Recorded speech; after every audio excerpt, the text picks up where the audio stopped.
عید سے ایک دن پہلے میں اپنے بھائی سے پیسے مانگنے گئی تو بھابھی نے کہا ہم نے قربانی کرنی ہے۔ میرے گھر کے حالات بہت خراب تھے۔ میرا بھائی بہت امیر تھا لیکن اس کی بیگم بہت کنجوس تھی۔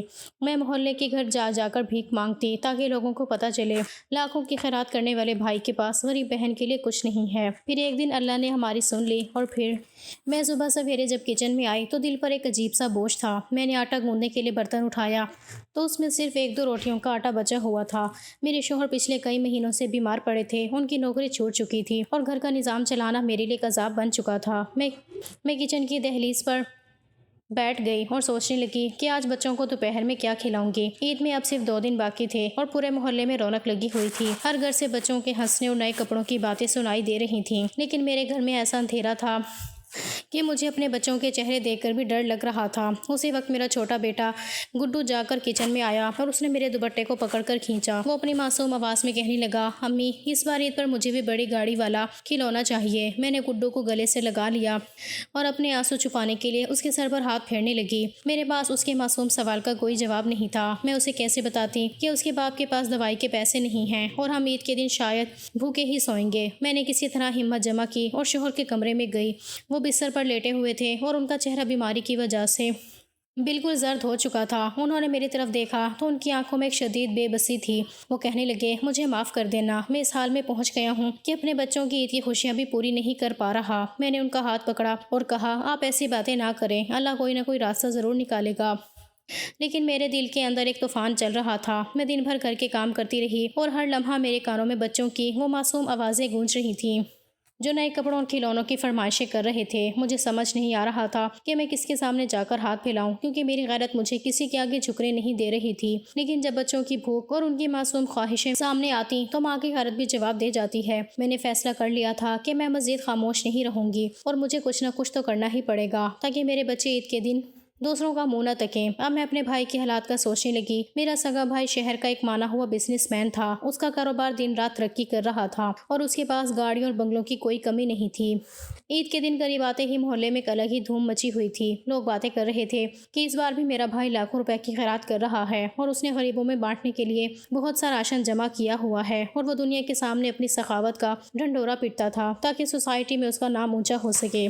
لوگ اس کے گھر کے باہر جمع ہوتے تھے اور وہ بڑے فخر سے ان کو پیسے اور کپڑے بانٹتا تھا۔ مجھے جب بھی کوئی محلے دار بتاتا کہ تمہارا بھائی اتنی بڑی خیرات کر رہا ہے تو میرے دل میں ایک شدید قسک اٹھتی تھی۔ میں سوچتی تھی کہ جو شخص پوری دنیا کے سامنے اتنا بڑا سخی بنا ہوا ہے، کیا اسے اپنی سگی بہن کی غربت نظر نہیں آتی؟ کیا وہ نہیں جانتا کہ اس کے بھانجے بھانجیاں اس عید پر ایک ایک نوالے کو ترس رہے ہیں؟ لیکن وہ اپنی دولت کے نشے میں اتنا اندھا ہو چکا تھا کہ اسے اپنے غریب رشتوں کی کوئی پرواہ ہی نہیں تھی۔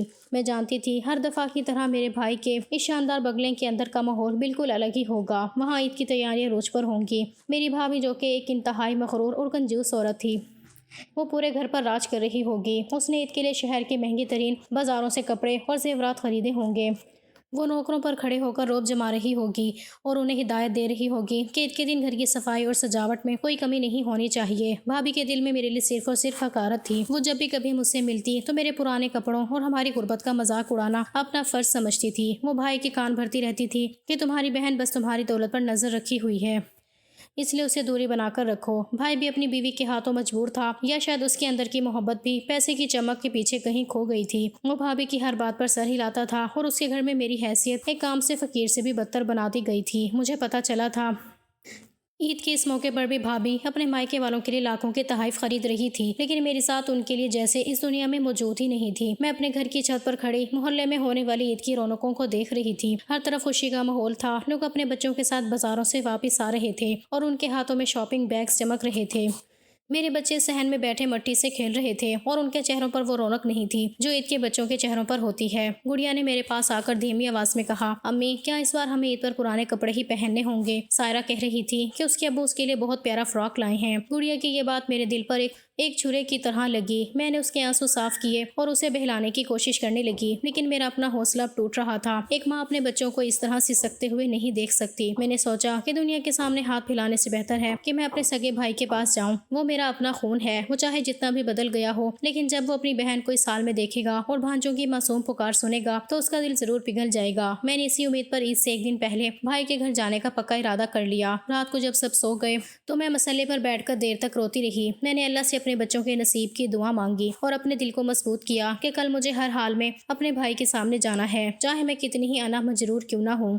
مجھے اپنے بچوں کی خوشی کے لیے یہ گڑوا گھونٹ پینا ہی تھا۔ صبح ہوتے ہی عید کا ایک دن باقی رہ گیا تھا اور پورے شہر میں عید کی تیاریوں کا آخری شور تھا۔ میں نے اپنا پرانا دوپٹہ اچھی طرح سر پر اوڑھا اور بچوں کو سمجھایا کہ میں تمہارے ماموں کے گھر جا رہی ہوں اور وہاں سے تمہارے لیے عید کے کپڑے اور کھلونے لے کر آؤں گی۔ بچوں کے چہروں پر میری یہ بات سن کر ایک دم سے چمک آ گئی۔ گڈو خوشی سے تالیاں بجانے لگا اور کہنے لگا، امی جلدی آنا، میں ہارن والی گاڑی کا انتظار کروں گا۔ بچوں کی وہ معصوم مسکراہٹ میرے لیے ایک بہت بڑی طاقت بن گئی اور میں نے اپنے قدم بھائی کے اس عالیشان بنگلے کی طرف بڑھا دیے جہاں میری زندگی کا سب سے بڑا امتحان میرا منتظر تھا۔ میں رات سے بھر بس یہی سوچتی رہی کہ میرا بھائی مجھے مایوس نہیں کرے گا۔ میں بھائی کے عالیشان بنگلے کے لوہے کے بڑے گیٹ کے سامنے پہنچی تو میرے دل کی دھڑکنیں بہت تیز ہو چکی تھیں۔ وہاں عید کی وجہ سے بہت رونق تھی، مہنگی گاڑیاں کھڑی تھیں اور نوکر سامان اندر لے جا رہے تھے۔ میں نے ایک گہرا سانس لیا اور دھیمے قدموں سے اندر داخل ہوئی۔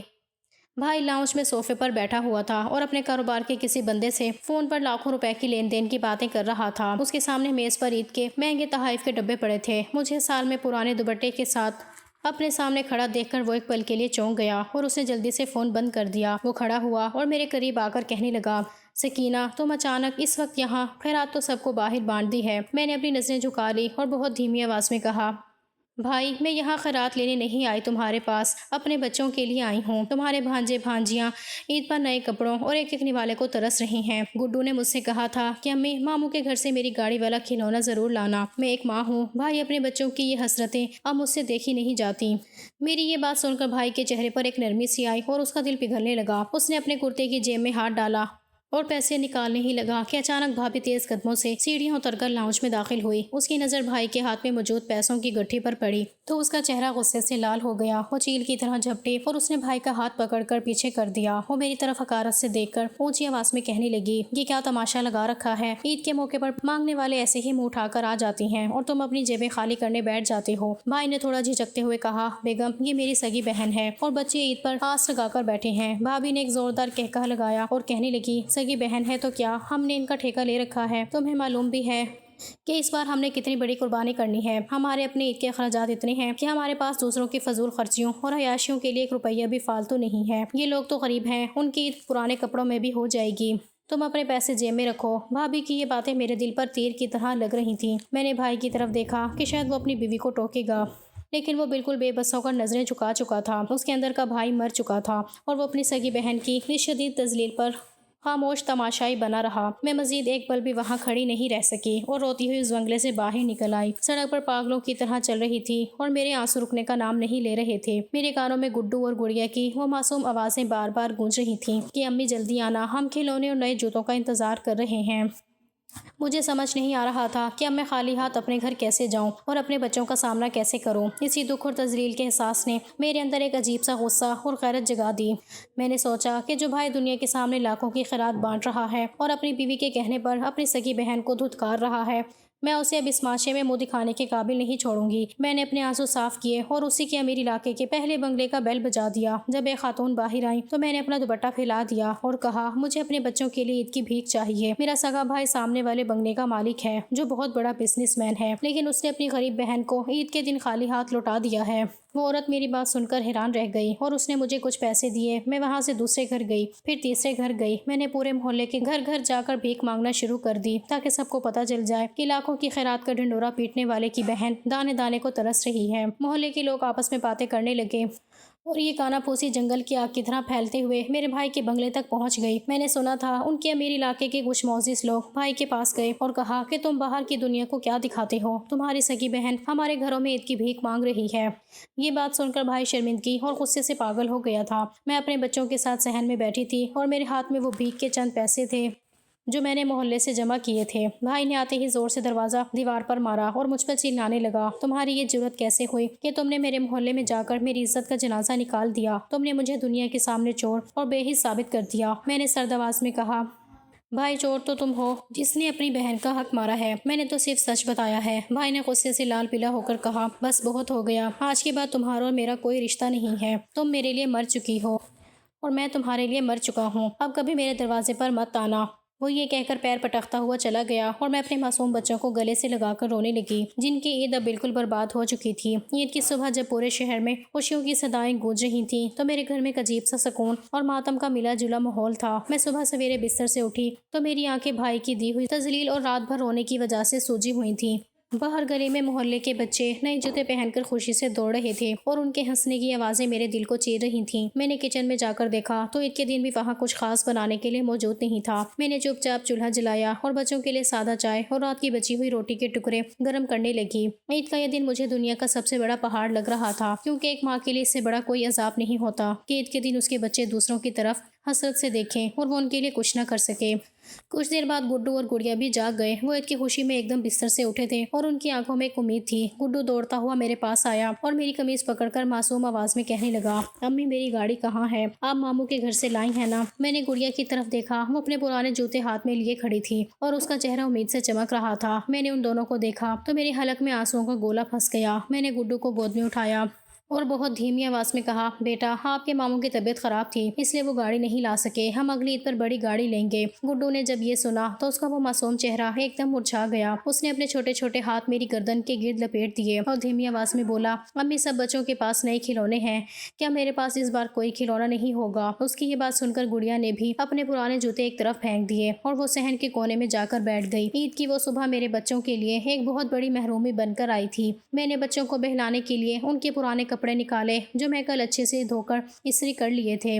میں نے گڑیا کو وہ پرانا سرخ جوڑا پہنایا تو وہ شیشے کے سامنے کھڑی ہو کر اپنے آپ کو دیکھنے لگی۔ اس کی آنکھوں میں وہ چمک نہیں تھی جو نئے کپڑے پہن کر آتی ہے۔ محلے کی دوسری لڑکیاں جب ہمارے گھر کے باہر سے گزری تو ان کے مہنگے جوڑے اور چوڑیاں کھنک رہی تھیں۔ گڑیا نے کھڑکی سے ان کو دیکھا اور پھر دھیمی آواز میں مجھ سے کہا، امی سائرہ کے ابو اس کے لیے بہت پیاری چوڑیاں لائے۔ میں نے گڑیا کے ہاتھوں کو اپنے ہاتھوں میں لیا اور ان پر پیار کیا۔ میں اسے کیا جواب دیتی؟ میرے پاس اس کو دینے کے لیے ایک سستی سی چوڑی کے پیسے بھی نہیں تھے۔ میں نے اسے گلے سے لگا لیا اور کہا، میری بیٹی ایسے ہی بہت پیاری لگ رہی ہے، لیکن ایک ماں کا دل اندر سے کٹ رہا تھا کہ میں اپنے بچوں کی اتنی چھوٹی سی خواہش بھی پوری نہیں کر پا رہی تھی۔ اسی دوران میرے شوہر بھی کمرے سے باہر آ گئے۔ بیماری نے ان کو بالکل آدھموا کر دیا تھا۔ انہوں نے جب بچوں کو پرانے کپڑوں میں دیکھا اور دسترخوان پر عید کے دن بھی وہی سادہ چائے اور روٹی دیکھی تو ان کی آنکھوں سے آنسو جاری ہو گئے۔ وہ صحن میں چارپائی پر بیٹھ گئے اور اپنے دونوں ہاتھوں سے اپنا چہرہ چھپا لیا۔ وہ روتے ہوئے دھیمی آواز میں کہنے لگے، میں کیسا باپ ہوں جو عید کے دن بھی اپنے بچوں کو اچھا کھانا نہیں کھلا سکا۔ میری اس بیماری نے میرے بچوں کی معصوم مسکراہٹیں چھین لی تھیں۔ میں ان کے پاس گئی اور ان کے شانے پر ہاتھ رکھ کر کہا، آپ دل چھوٹا نہ کریں، یہ اللہ کی طرف سے ایک آزمائش ہے اور وہ ہمیں اس سے ضرور نکالے گا۔ لیکن میرے شوہر کی بے بسی اس حد تک بڑھ چکی تھی کہ وہ عید کے پورے دن کمرے میں بند رہے اور ان کے رونے کی دھیمی دھیمی آوازیں مجھے اندر تک توڑتی رہیں۔ ہم میاں بیوی اپنے بچوں کے سامنے مجرم بن کر کھڑے تھے اور ہمارے پاس اپنی صفائی میں کہنے کے لیے کچھ نہیں تھا۔ دوپہر کے وقت جب پورے محلے سے لذیذ کھانوں اور بریانی کی خوشبو آ رہی تھی تو میرے بچے صحن میں ایک پرانی چٹائی پر بیٹھے ہوئے تھے۔ میں نے ان کا دل بہلانے کے لیے گھر میں موجود تھوڑی سی چینی سے میٹھی روٹی بنائی اور ان کے سامنے رکھ دی۔ گڈو نے اس روٹی کا ایک نوالا لیا اور معصوم آواز میں بولا، امی کیا عید پر سب لوگ یہی روٹی کھاتے ہیں؟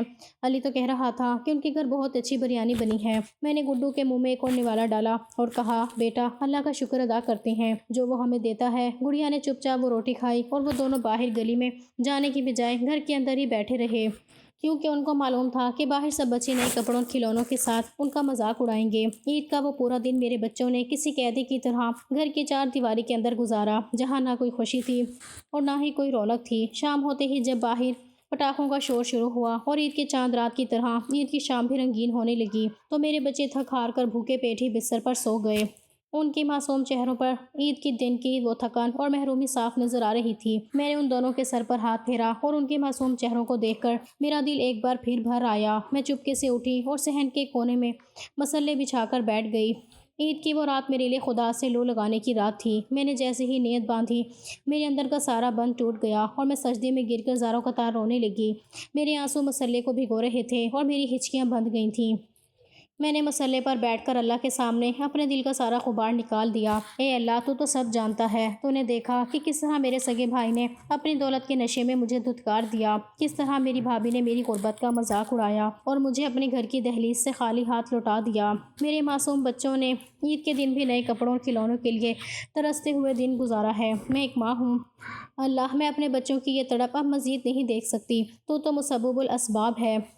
تو رشتوں کی بے حسی کو دیکھ رہا ہے، ہمارے حالات کو بدل دے اور ہمیں کسی کے آگے جھکنے سے بچا لے۔ میں دیر تک اللہ کے سامنے روتی رہی اور فریاد کرتی رہی، یہاں تک کہ عید کا وہ غمگین دن ختم ہو گیا اور میرے دل میں ایک عجیب سا سکون اتر آیا کہ اب میرا فیصلہ اللہ کی عدالت میں ہے۔ عید کے کچھ دن گزر جانے کے بعد بھی ہمارے گھر کے حالات ویسے ہی تماشا بنے ہوئے تھے، لیکن میرے شوہر نے اب دل میں ایک پکا ارادہ کر لیا تھا۔ ان کی طبیعت ابھی پوری طرح ٹھیک نہیں ہوئی تھی اور کمزوری کی وجہ سے ان کے ہاتھ پیر کانپ رہے تھے، لیکن بچوں کی وہ محرومی ان سے بھی دیکھی نہیں گئی تھی۔ وہ صبح سویرے اٹھے اور اپنے پرانے کپڑے پہن کر جوتے کے تسمے باندھنے لگے۔ میں نے کچن سے باہر آ کر ان کو دیکھا تو کہا، آپ کی طبیعت ابھی ایسی نہیں ہے کہ آپ باہر اس تپتی دھوپ میں جائیں۔ انہوں نے میری طرف دیکھا اور ان کی آنکھوں میں ایک عجیب سا عزم تھا۔ وہ کہنے لگے، میں اب مزید گھر بیٹھ کر اپنے بچوں کو دانے دانے کے لیے ترستا ہوا نہیں دیکھ سکتا، چاہے میری جان ہی کیوں نہ چلی جائے۔ میں آج نوکری ڈھونڈ کر ہی واپس آؤں گا۔ وہ گھر سے نکل گئے۔ شام کے وقت میں گھر کے صحن میں بیٹھی پریشانی میں دروازے کی طرف دیکھ رہی تھی کہ اچانک دروازہ کھلا اور میرے شوہر اندر داخل ہوئے۔ ان کے دونوں ہاتھوں میں بڑے بڑے شاپنگ بیگز تھے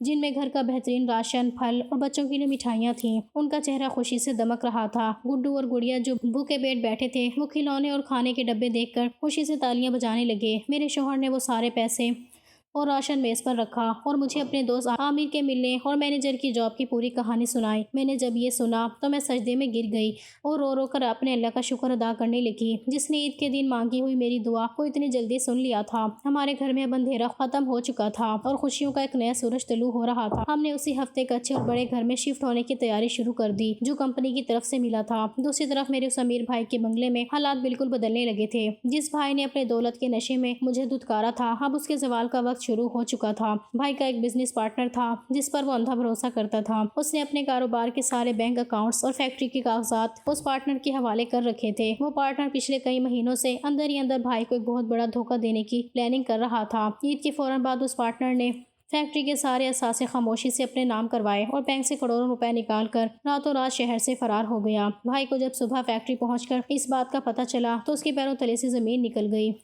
اس کا سب کچھ داؤ پر لگ چکا تھا اور مارکیٹ کے لوگ اب اس سے اپنے پیسے مانگنے کے لیے اس کے دروازے پر جمع ہونے لگے تھے۔ بھائی کا زوال اتنی تیزی سے آیا کہ دیکھنے والے حیران رہ گئے۔ بینک کے نمائندے اور مارکیٹ کے قرض خواہ روز ان کے بنگلے کے باہر کھڑے ہوتے تھے اور شور مچاتے تھے۔ آخرکار عدالت کے حکم پر بھائی کا وہ عالیشان بنگلہ، اس کی قیمتی گاڑیاں اور فیکٹری سب کچھ نیلام کر دیا گیا۔ وہ شخص جو کل تک لاکھوں روپے کی خیرات کا ڈھنڈورا پیٹتا تھا، آج خود ایک ایک روپے کا محتاج ہو چکا تھا۔ اس کے پاس سر چھپانے کی جگہ نہیں بچی تھی۔ اس نے شہر کے ایک دور دراز علاقے میں ایک چھوٹا سا کرائے کا مکان لیا جہاں نہ کوئی سہولت تھی اور نہ ہی کوئی رونق۔ اس مشکل وقت میں جب بھائی کو سب سے زیادہ اپنی بیوی کے ساتھ کی ضرورت تھی تو اس کی وہ کنجوس اور مغرور بیگم اپنے اصلی رنگ میں سامنے آ گئی۔ اس نے جب دیکھا کہ اب بھائی کے پاس کوئی دولت اور بنگلہ نہیں بچا تو اس نے روز روز کے جھگڑے شروع کر دیے۔ وہ بھائی پر طنز کرتی کہ تم ایک ناکام انسان ہو اور میں اس چھوٹے سے گھر میں نہیں رہ سکتی۔ ایک دن وہ اپنا سارا زیور اور قیمتی سامان سمیٹ کر بھائی کو اسی خستہ حال مکان میں اکیلا چھوڑ کر اپنے مائکے چلی گئی اور بھائی بالکل بے یار و مددگار رہ گیا۔ دوسری طرف ہماری زندگی بالکل بدل چکی تھی۔ میرے شوہر کی مینیجر کی جاب دن رات ترقی کر رہی تھی۔ ان کی ایمانداری اور محنت کی وجہ سے کمپنی کے مالک عامر نے ان کا حصہ بھی کاروبار میں رکھ لیا تھا۔ اب ہم ایک بہت ہی خوبصورت اور بڑے گھر میں شفٹ ہو چکے تھے جہاں بچوں کے لیے ایک الگ کمرے اور ہر طرح کی آسائش موجود تھی۔ گڈو کو اس کی من پسند گاڑی مل چکی تھی اور گڑیا کے پاؤں میں اب مہنگے اور خوبصورت جوتے چمک رہے تھے، لیکن اللہ نے ہمیں جتنا دیا تھا ہمارے دل میں عاجزی اتنی ہی بڑھتی جا رہی تھی۔ میں اور میرے شوہر اپنے پرانے دن کبھی نہیں بھولے تھے۔ ہم ہر مہینے غریبوں اور مسکینوں میں خاموشی سے راشن بانٹتے تھے تاکہ کسی کی سفید پوشی کا بھرم نہ ٹوٹے۔ میرے بچے اب بہت خوش تھے اور عید کے اس غم کے بعد اللہ نے ہماری جھولی میں اتنی خوشیاں ڈال دی تھیں کہ ہمیں کبھی کسی چیز کی کمی محسوس نہیں ہوتی۔ ایک دن دوپہر کے وقت میں اپنے شوہر اور بچوں کے ساتھ گاڑی میں بیٹھ کر بازار کی طرف جا رہی تھی۔ بچے پچھلی سیٹ پر بیٹھے ہنس رہے تھے اور کھلونوں کا ذکر کر رہے تھے۔ گاڑی جیسے ہی ایک بڑے سگنل کے پاس آ کر رکی تو میری نظر سڑک کے کنارے پیدل چلتے ہوئے ایک شخص پر پڑی۔ اس کے کپڑے میلے اور پرانے تھے، پاؤں میں ٹوٹی ہوئی چپل تھی اور وہ نڈھال قدموں سے سر جھکائے سڑک کے کنارے چل رہا تھا۔ میں نے جب غور سے دیکھا تو میرا دل ایک دم سے کانپ اٹھا۔ وہ کوئی اور نہیں بلکہ میرا سگا امیر بھائی تھا جو اب اس حال میں پہنچ چکا تھا۔ اس کا چہرہ دھوپ سے جھلس چکا تھا اور اس کی آنکھوں میں وہی شدید بے بسی تھی جو کبھی میرے بیمار شوہر کی آنکھوں میں ہوا کرتی تھی۔ میں نے تڑپ کر عاصم سے کہا، گاڑی روکیے، وہ سامنے میرا بھائی ہے۔ عاصم نے جلدی سے گاڑی سڑک کے کنارے لگائی اور میں نے دروازہ کھول کر باہر قدم نکال ڈال دیے۔ میں تیز قدموں سے چلتی ہوئی اپنے بھائی کے بالکل سامنے جا کر کھڑی ہو گئی۔ بھائی نے جب اپنے سامنے ایک مہنگی گاڑی سے اتری ہوئی اچھے لباس والی خاتون کو دیکھا تو اس نے نظریں اٹھائیں۔ مجھے اپنے سامنے اس شان میں کھڑا دیکھ کر اس کے پیروں سے جیسے زمین نکل گئی۔ اس نے شرمندگی اور ندامت سے فوراً اپنی نظریں جھکا لیں اور اس کے جسم پر ایک کپکپی طاری ہو گئی۔ اس کی آنکھوں سے آنسو ٹپ ٹپ سڑک پر گرنے لگے۔ وہ سسکیاں لیتے ہوئے دھیمی آواز میں بولا، بہن مجھے معاف کر دینا، میں نے تمہارا دل دکھایا، میں نے دولت کے نشے میں اندھا ہو کر اپنی سگی بہن کی غیرت کا مذاق اڑایا۔ آج اللہ نے مجھے سڑک پر لا کھڑا کیا ہے، میری بیٹی اور بیوی بھی مجھے چھوڑ کر چلی گئی، میں تمہارا مجرم ہوں بہن، مجھے معاف کر دو۔ بھائی کی یہ حالت دیکھ کر میرے اندر کی محبت جاگ گئی۔ میرے دل میں اپنے بھائی کے لیے کوئی انتقام یا غصہ نہیں بچا تھا۔ میں نے آگے بڑھ کر اس کا ہاتھ پکڑ لیا اور کہا، بھائی آپ ایسی باتیں نہ کریں، آپ میرے بھائی ہیں۔ میں نے اپنے بھائی کا ہاتھ پکڑا اور اسے عزت کے ساتھ اپنی گاڑی کی اگلی سیٹ پر بٹھا دیا۔ میرے شوہر نے بھی بہت محبت سے ان کا استقبال کیا اور ان کو حوصلہ دیا۔ ہم بھائی کو اپنے شاندار گھر لے آئے۔ میں نے ان کو اچھے کپڑے دیے، ملازمت سے کہہ کر ان کے لیے بہترین کھانا لگوایا۔ بھائی جب ہمارے دسترخوان پر بیٹھا تو وہ بچوں کو دیکھ کر اور ہمارے حالات دیکھ کر رو پڑا۔ اس نے کہا، سکینہ میں نے تمہیں عید کے دن ایک نوالے کے لیے تڑپایا تھا اور آج تم مجھے اپنے گھر میں ایک فرد کی طرح رکھ رہی ہو۔ میں نے مسکرا کر کہا، بھائی وہ وقت ایک امتحان تھا جو گزر گیا، اب آپ ہمارے ساتھ ہی رہیں گے، مکافاتی عمل پورا ہو گیا تھا، اس لیے اب میں اپنے بھائی کو مزید اس حالت میں نہیں دیکھ سکتی تھی کیونکہ بہن تو بہن ہوتی ہے۔